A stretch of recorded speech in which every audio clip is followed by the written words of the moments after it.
כנגד ארבע בנים קיבלה תורה.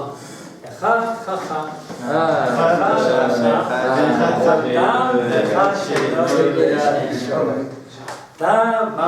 חכם מה הוא אומר? מה העדות והחיקויים והמשפטים אשר ציווה השם אלוקינו אתכם. ואתה אמור לו כהלכות הפסח, אין מבדיל אחר הפסח הראשונה. רבותינו הגדולים והצדיקים. La question d'abord c'est intéressant qu'il y a pas de chose. C'est-à-dire qu'il y a 2000 ans, nos sages ont bien compris qu'ils vont faire de l'éducation différenciée. On n'est pas tous les mêmes. C'est quand même extraordinaire. Vous savez, c'est dans nos générations maintenant que les gens comprennent qu'il faut différencier. On a tout compris, nos sages ils ont tout compris. Echad chacham, echad racham, echad tam, echad shelo yodea lishon. Il faut savoir s'adresser à chacun dans son langage. Alors, le premier, c'est le chacham. Là, d'abord, il y a une question qu'il faut se poser. Chacham ou racha? Qu'est-ce que c'est l'opposé d'un chacham? C'est quoi?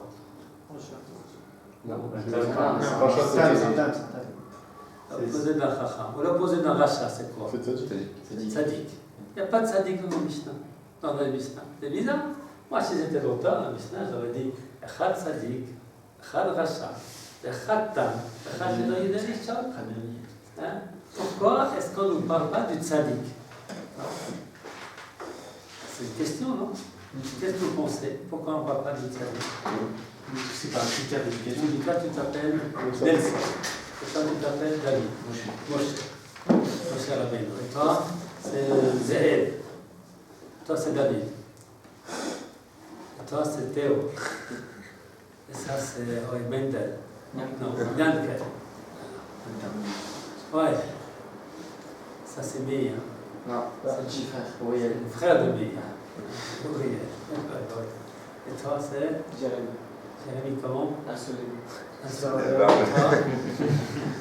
je te connais, toi. Ça, c'est Nathan. Et toi, c'est comment? Shimon. Shimon. Raphaël. Ça fait quoi chez Mishpacha? Franck. Et toi? Dan. Encore David, non? Non, Nathan. Oui. Bah peut-être que Tzadik c'est normal, c'est pas, ils prennent les extrêmes en fait. C'est-à-dire Tzadik pour eux c'est une évidence donc ils vont pas dire. Pourquoi c'est une évidence Tzadik? Bah parce que Tzadik c'est une personne qui comble tous ces, qui vit une vie. C'est-à-dire qu'il fait tout ce qu'on lui demande. Il fait tous les lois de la Torah. Non, ah, là tu as dit autre chose. Mais d'abord je vais écouter lui qui a dit là. Oui? c'est ce qu'il veut dire. C'est pas un enfant. Un enfant ne peut pas être Tzadik. Non. Tzadik, c'est un parcours pour être Tzadik. Vous savez, les kippot où c'est marqué Tzadik Katan. C'est très bien pour écrire sur la kippa. Mais dans la vérité, c'est pas comme ça. Un être humain est égoïste. Et l'altruisme, comprendre qu'il y a autre chose, en train de faire les Shem Shamayim, etc. C'est un très grand apprentissage, l'apprentissage d'une vie. Mais comment tu t'appelles? Moi, tu as voulu lever la main. Shimon. Là, ici, on parle pas des mitzvot, on parle surtout de l'intelligence, je pense, ici. On parle pas de celui qui est tzaddik, celui qui fait les mitzvot, on parle surtout de quelqu'un qui est intelligent dans... Et pourquoi le rachat, il est... Ah, ouais. ça. Alors...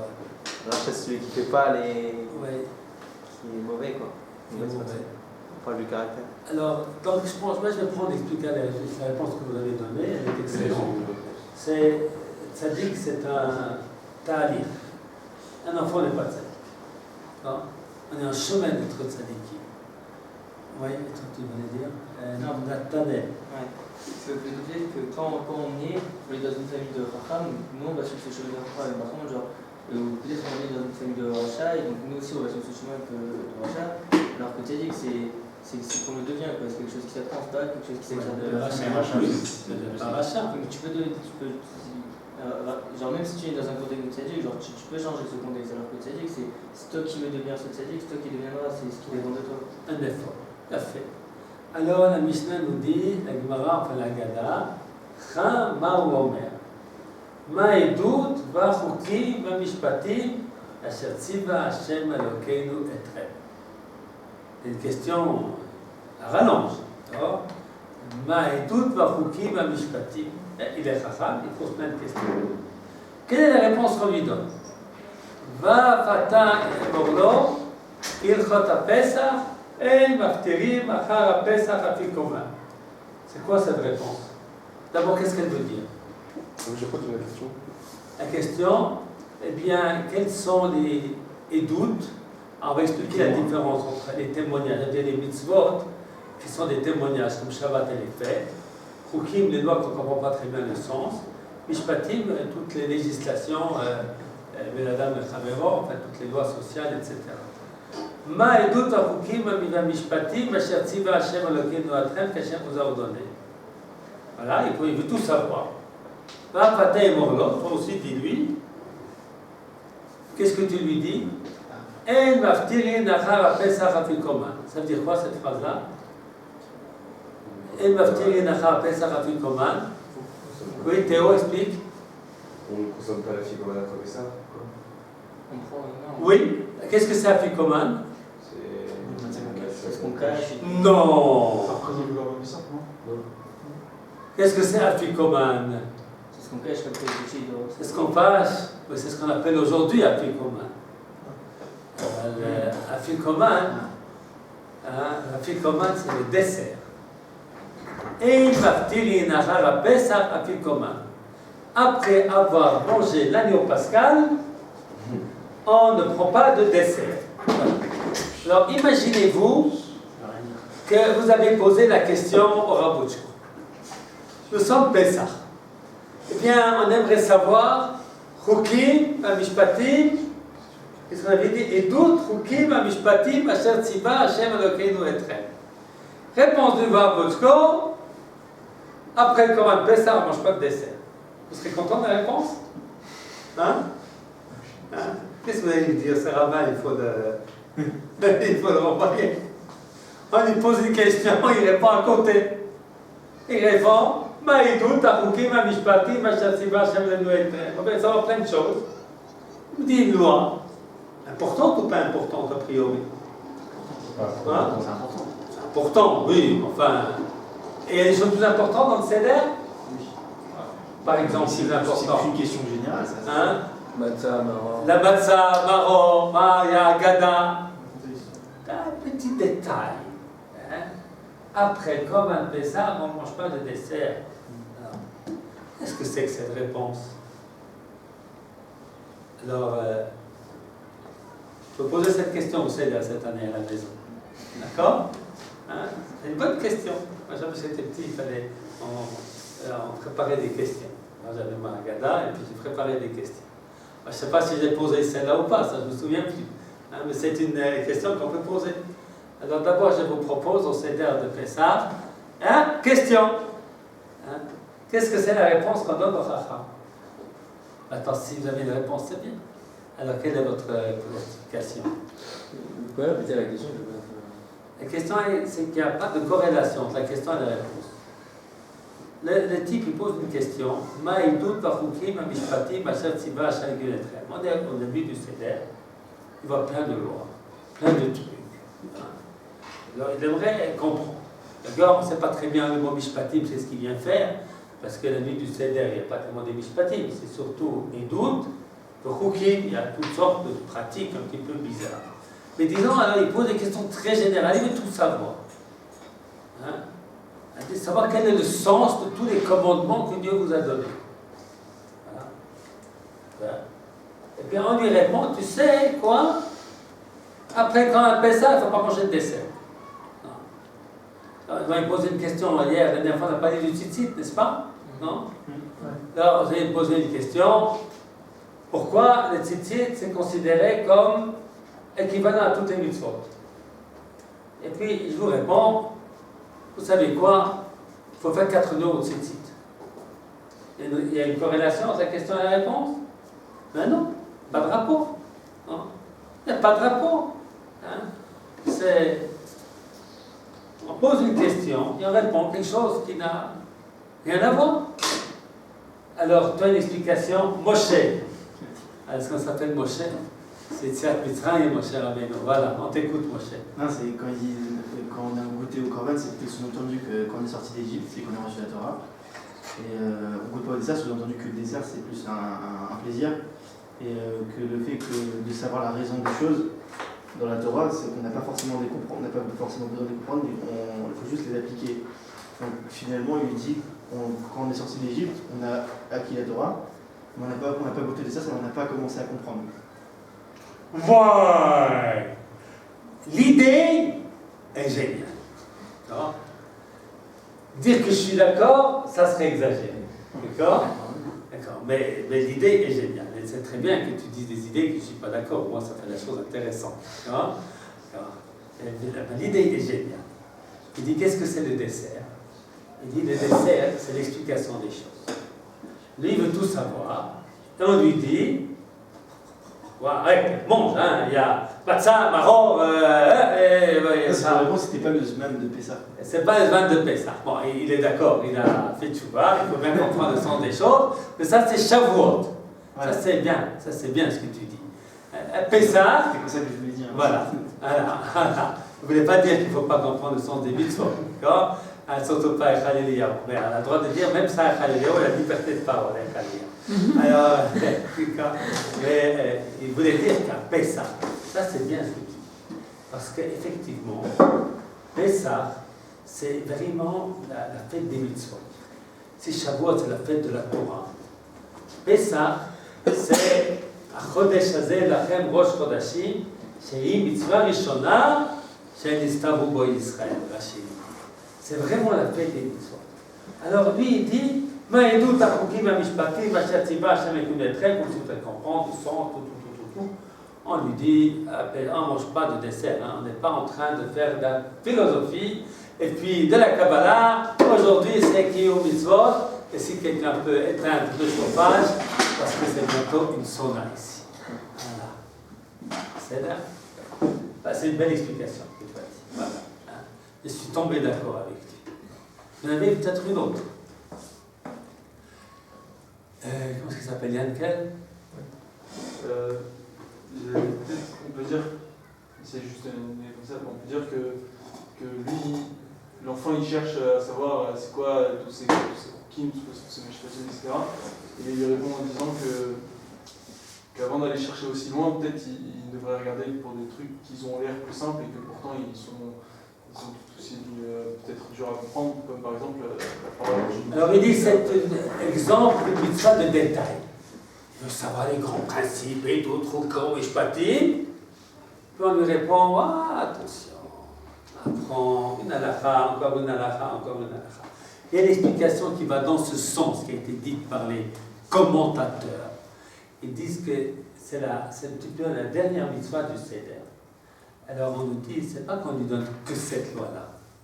On lui donne toutes les lois jusqu'à la dernière. Qu'après le Korban Pessah, on ne mange pas de dessert. Il y a pas mal cette explication. Bon, c'est la tienne avec un petit rajout. Mais j'ai entendu que notre ami Dan avait une explication. Ouais, je pensais à peu près comme Yakel, mais aussi avec le fait que même dans les mitzvot qui paraissent simples, ça ne peut pas pareil. À me préparer. Non. Alors, même les mitzvot simples, enfin, il faut apprendre tout, même les détails. Peut-être dire un petit peu encore quelque chose d'autre. C'est une mitzvah qui ne sont pas importantes. On dit, même celle-ci, il faut l'apprendre. Il faut tout faire. Il ne faut rien laisser de côté. Voilà, vous avez de belles explications en détail. Est-ce que je peux en rajouter une? D'accord? Mais elle n'est pas aussi belle que les vôtres. D'accord? Alors, c'est une vieille explication. Les vôtres sont nouvelles. Voilà. Eh bien, pourquoi est-ce qu'on n'a pas le droit de manger de dessert après l'agneau pascal? Quelle est la raison? Gardez le goût. Gardez le goût. Ah, on lui dit, c'est un peu dans l'explication que toi tu as donnée, Moshe. On dit, le soir du Seder, c'est une question d'approfondissement. Le soir du Seder, eh bien, ce n'est pas le moment de demander Chukim Mishpatim, ce n'est pas le jour du Shur Klali du Rosh Hashiva. Le seder, c'est d'être une travailla. C'est-à-dire une travailla, une expérience, un mot un peu plus fort qu'expérience. Ah, mais chercher à dire. On va aussi aller chercher. Vécu, ça doit être vécu par Un vécu fort. Hein. Alors, ça doit être une travailla, ça doit être quelque chose d'immémorable. Hein. Alors, c'est pas le moment, c'est très important d'étudier. Jusqu'à veille de Pessah, le lendemain de Pessah, la Moed. Maintenant, il faut avoir le goût, il faut sentir, il faut vivre l'événement de la sortie d'Égypte. C'est ce que nos sages nous disent dans la Haggadah. Chayav Adam lirot et atzmo, Kilu yatsa miMitzrayim. Alors, d'ailleurs, c'est une phrase importante, celle-là, Kilu yatsa miMitzrayim. Comment vous comprenez cette phrase? Et Nelson, comment qu'est-ce que ça veut dire? S'imaginer qu'on est sorti d'Égypte. Comment tu expliques ça? Je ne suis pas sorti d'Égypte, moi. Il faut vraiment vivre, il faut vraiment sentir la fête, quoi. Faut pas oublier.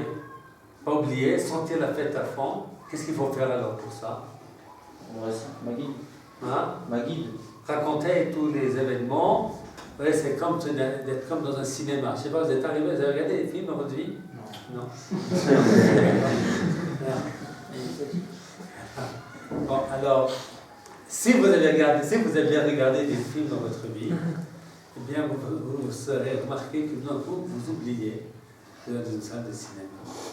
Vous pensez, vous êtes en train de vivre les événements, n'est-ce pas? C'est vrai ou c'est pas vrai? Et bien que vous n'ayez jamais allé voir de film, d'accord? Hein? C'est vrai ou c'est pas vrai ce que je raconte? D'accord? Hein? C'est vrai? D'accord? Non? On s'oublie pas? Là, tu ne t'oublies pas, tu restes toujours sur ses gardes. Tu restes sur ses gardes. D'accord?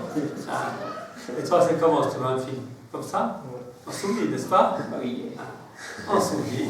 D'ailleurs, c'est une de ses vertus, parce qu'on a beaucoup de soucis. Les gens, ils croient qu'ils vont régler les soucis, ils vont regarder un film, et puis ils pensent que les soucis vont partir. Au lieu de les affronter, ils vont regarder un film. Bon. Alors, un petit peu le soir du Seder, c'est ça. Il faut essayer de jouer, hein, d'être dans un film. Non? Voilà, ça c'est l'explication de Nelson.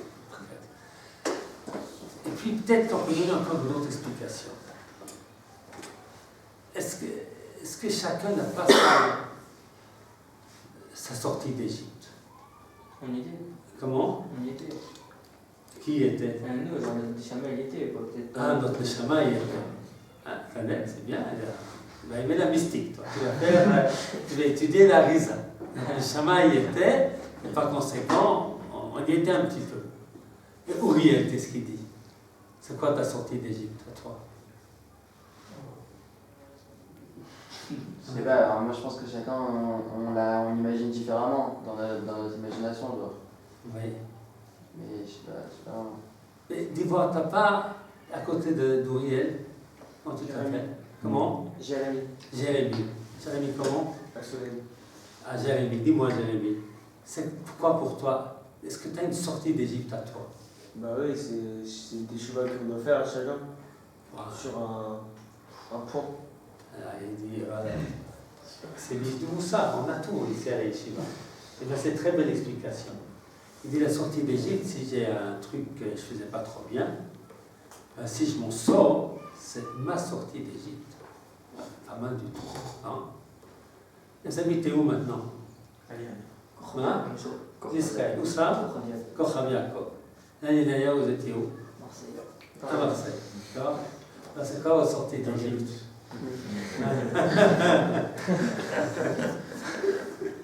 Hein? On a fait une petite sortie d'Égypte comme ça? Je suis très très content. Hein, ça vaut la peine cette sortie d'Égypte? T'es content d'être sorti de. Oh, l'Égypte, ça peut être la France. Comment? Elle est belle, voilà. On a. Parce qu'on L'Égypte n'est pas plus une idée. Non, alors on va faire attention, je ne suis pas un libéral. L'Égypte, d'abord, c'est l'Égypte. Et ça, c'est d'abord, c'est l'explication de Nelson. Hein? On doit s'imaginer vivre les événements, on doit s'imaginer qu'on était esclave, qu'on donnait des coups parce qu'on n'avait pas fait assez de briques, et quand on ployait, on pleurait, on n'en pouvait plus, et puis on se disait, lève-toi, t'as pas fait encore assez de boulot, on doit essayer de s'imaginer tout ça. Un coup, mon cher Abedou qui arrive, et puis qui nous libère, et puis les Égyptiens ils sortent des coups et tout. Ah, c'est là. Ça, c'est le numéro 1. C'est vrai. Il ne faut jamais oublier. Ça, c'est le numéro 1. Après, il y a l'explication de. Comment tu t'appelles? Jérémie. Jérémie, il a dit, c'est comme le prophète Yirmiyahu. Ouais. Yirmiyahu, il a crié pour que les Juifs fassent tchouva. Lorsqu'on a fait une tchouva sur un point, ça c'est notre sortie d'Égypte. L'année dernière, j'étais toute la journée au cinéma avec des films, des bêtises et des trucs. Et cette année, je suis en train d'étudier la Torah et les mitzvot. C'est pas une sortie d'Égypte, ça? C'est une sortie d'Égypte spirituelle. N'oublions pas, c'est celle du Pshat, bien entendu. Pas l'Ila. Et puis, on a la sortie d'Égypte qui est entre les deux explications.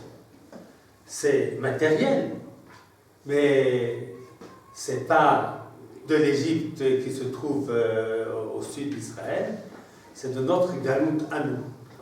Là, il y a la galoute spirituelle, la galoute tout simplement, la galoute, on est habité en galoute.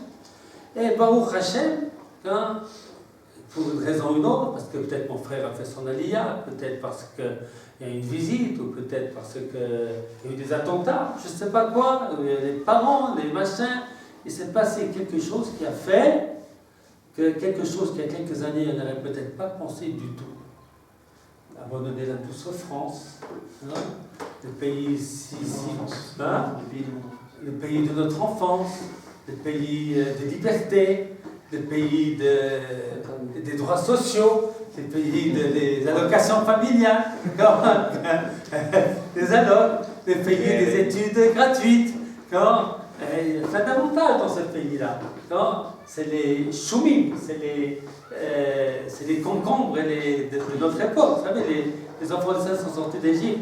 Eh bien, on se souvient des concombres qu'on mangeait en Égypte, gratuitement. Alors, c'était pas gratuit à l'époque, ils travaillaient dur. Alors, maintenant, ça a été dit pour notre époque. On se souvient des droits sociaux qu'il y avait en France. On pouvait ne rien faire, il y a de l'argent qui tombe, sans travailler, sans se fatiguer. Ça valait la peine d'être une grande famille là-bas. C'est vrai, c'est bien. Moi, j'habitais en France. J'ai fait mon allié, j'en avais 11. Non. Alors, à l'époque, à Israël, il y avait aussi des allocations familiales. Ils ont arrêté après que les enfants commencent à grandir. Alors voilà. Alors, c'est sortir de notre Égypte. Je crois que c'est ça ce que les Chachamim nous disent. On doit s'imaginer qu'on est sorti nous-mêmes d'Égypte. C'est vraiment, c'est comme Nelson. Mais ce n'est pas seulement comme Nelson. C'est aussi de réfléchir. Qu'est-ce qui s'est passé? Comment j'ai fait mon aliyah? Moi, si je vous raconte notre histoire, moi, comment, grâce à quoi j'ai pu faire l'aliyah, eh bien, vous verrez combien l'histoire d'un individu tout simple, elle est dirigée par Akadosh Baruch Hu. Vous n'avez pas besoin de connaître mon histoire, il suffit que vous connaissez la vôtre. D'accord? C'est pas tout simplement comme ça en général. Non, c'est tout, c'est très prévu. Les parents antisémites, ils ont éduqué, c'était bon. C'était le chemin normal. Mais pour la majeure partie, ce n'est pas le chemin normal. Il y a quelque chose qui s'est passé, qui a fait un déclic. C'est vrai ou c'est pas vrai? Vous êtes d'accord avec moi? Il y a déjà ces deux frères ici. C'est ça le déclic? Quoi? Ça aide. Voilà. Alors on va parler, maintenant on a parlé du Chacham. Voilà, on va parler du rachat. Il n'est pas gentil avec le rachat dans la Haggadah. Rachat Maouomen. Le rachat, qu'est-ce qu'il dit? Juste au final, il conclut en gros qu'il faut se concentrer là maintenant à ce qu'on fait et après au dessert on répondra à ta question quoi. Ah oui, j'ai arrêté de faire l'explication. On n'a pas le droit de manger de dessert après le Korban Pessah, on garde le goût du Korban Pessah dans la bouche. Ça veut dire que la sortie d'Égypte, c'est une expérience. Ah oui, j'essaie. Heureusement, Nathan, que tu me rappelles à mon devoir. Alors, donc, la réponse à la question qu'on a posée, quel est le rapport entre la question et la réponse? Le sage, il dit, Ma'adou Achukim Amishpatim, il fait preuve de toutes ses connaissances. Puis attention, ce soir-là, pas chez Hein? Ce soir-là, c'est vivre, c'est l'expérience, c'est ressentir la sortie d'Égypte. Hein. Vous avez compris? Hein? Alors on lui dit, après comment de Pessah, on ne mange pas de dessert. Ça veut dire de garder le goût. Ça veut dire qu'on va vivre ce jour-là. On va dire avec notre cœur la sortie d'Égypte, ce qui s'est passé avec notre peuple. Non? Alors ça s'est retourné à notre génération extraordinaire. D'accord? Et maintenant, Racha Ma'avoda. Le méchant, qu'est-ce qu'il dit? Ma avoda azod lachem. C'est quoi ce fardeau? Vous avez perdu la tête, non? Et nettoyer la maison, puisqu'on devient malade. Hein? Mais à quoi? En plus, vous faites plein de khumrot. Hein? Puis pourquoi vous confondez Hametz et poussière? Hein? Bon, passons. Hein? Et ensuite, vous achetez un petit morceau de pain à 100 shekels le kilo. Ça va pas. Hein? Moi, mes parents m'auraient donné cet argent, j'aurais su qu'on fait. Hein? Plutôt qu'un peu de pain qu'on va manger en quelques minutes. Hein? Et puis ensuite, on va manger du marron. Et avant tout ça, avant qu'on vienne à table, 2h30 de parlotte. Oh là là, on a la faim. On nous a envoyé faire des corvées, il fallait nettoyer, il fallait essayer. Et ça ne va pas. Hein? C'est ça que vous faites, vous, les Juifs. Ma avoda azot lachem. Rafata keishina. Ça veut dire quoi, keishina? Grince-lui les dents. Vavouzer asa Hashem li b'tzeti mitzrayim. C'est pour cela que Dieu m'a fait, parce que je suis sorti d'Égypte. Oh, j'ai oublié un petit peu. Ma avoda azot lachem. Lachem velolo. A dit, c'est quoi ce travail pour vous? Pour vous, lachem. C'est pas mon affaire, hein? Puisque c'est sorti de la collectivité, grince-lui les dents. Et dis-lui, c'est pour cela qu'Hachem va faire ce que je suis sorti d'Égypte. C'est quoi cette réponse? C'est une réponse? La phrase qu'on lui dit, c'est quoi? On lui dit grince les dents? Non, on ne lui dit pas. On lui dit, la phrase qu'on lui dit au Racha, le Racha il a dit ma voix la fin. Nous on commente sa question. La Gada elle commente sa question. Et puis ensuite la Gada elle commente la réponse qu'on va lui donner. Mais qu'est-ce qu'il dit? Qu'est-ce qu'on lui dit? Il a posé la question ma voix la fin. On lui répond ba vous asa sheli de tseiti mimitzrayim. Est-ce que vraiment on est méchant avec les méchants?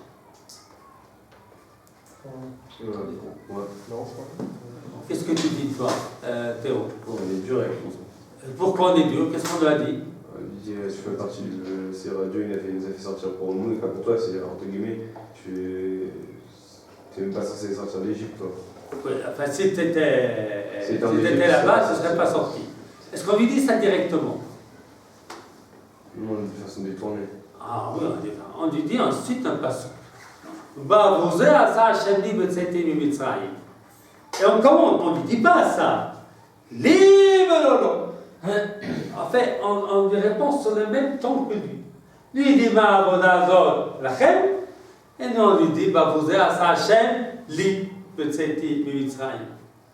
Et puis on commente, mais c'est pas marqué, on ne dit pas cette phrase-là au Racha. Li velolo. Et il faut qu'il comprenne tout seul. À moi et pas à lui.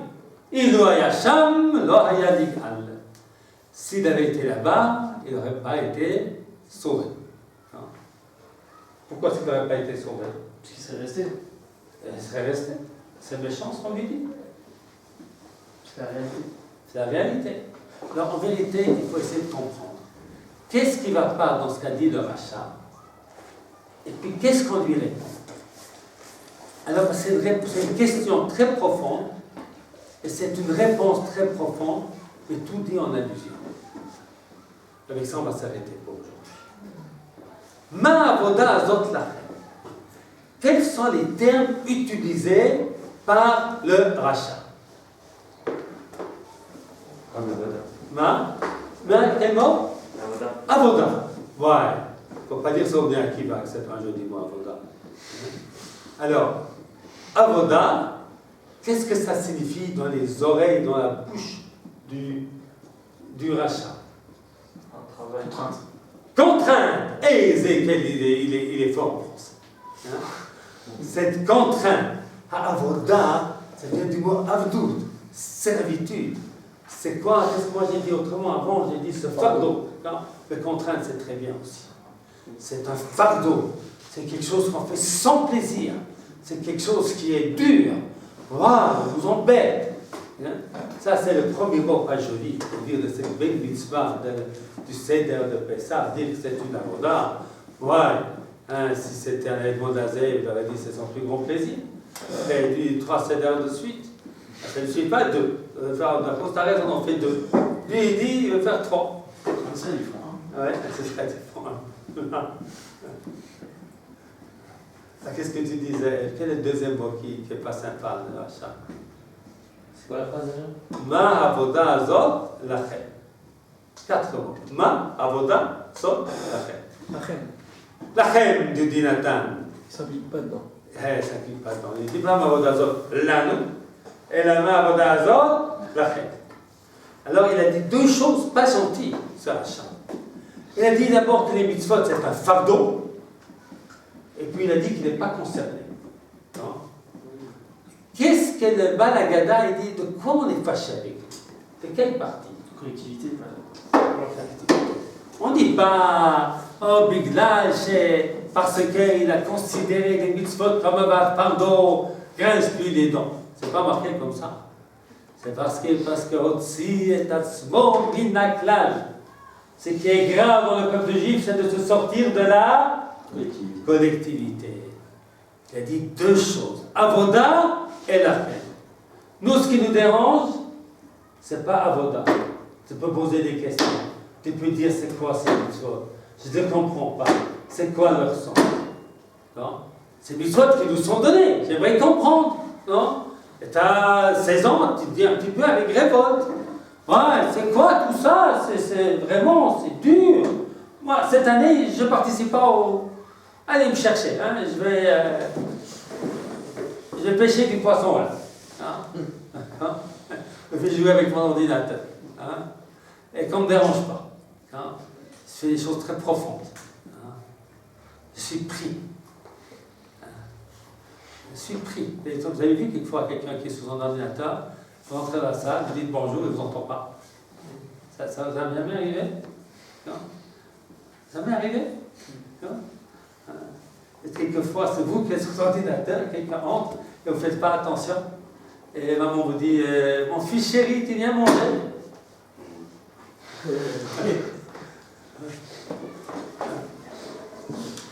Et elle a préparé avec tellement de soin ce bon repas. Voilà. Ma avoda azot lachem. Alors, nous, ce qu'on lui reproche, c'est le lachem. Mais dans la réponse, on répond aux 2 questions. Parce qu'on dit quelque chose de très intéressant. Cette phrase qu'on dit est une phrase très intéressante. Bavourzé asa Hashem li b'tzeiti mimitzrayim. Qu'est-ce que c'est Bavourzé? Avoda. Ma? Avoda. Oui, c'est pour ce avoda. C'est quoi l'avoda? Les contraintes. C'est les contraintes. C'est quelles contraintes? C'est les soirs de Pessah. Les tièdes. Le Seder. C'est pour ça que Dieu m'a sorti d'Égypte. Dieu m'a sorti d'Égypte pourquoi? Pour faire les mitzvot. Toi, tu crois que les mitzvot, c'est une contrainte, non?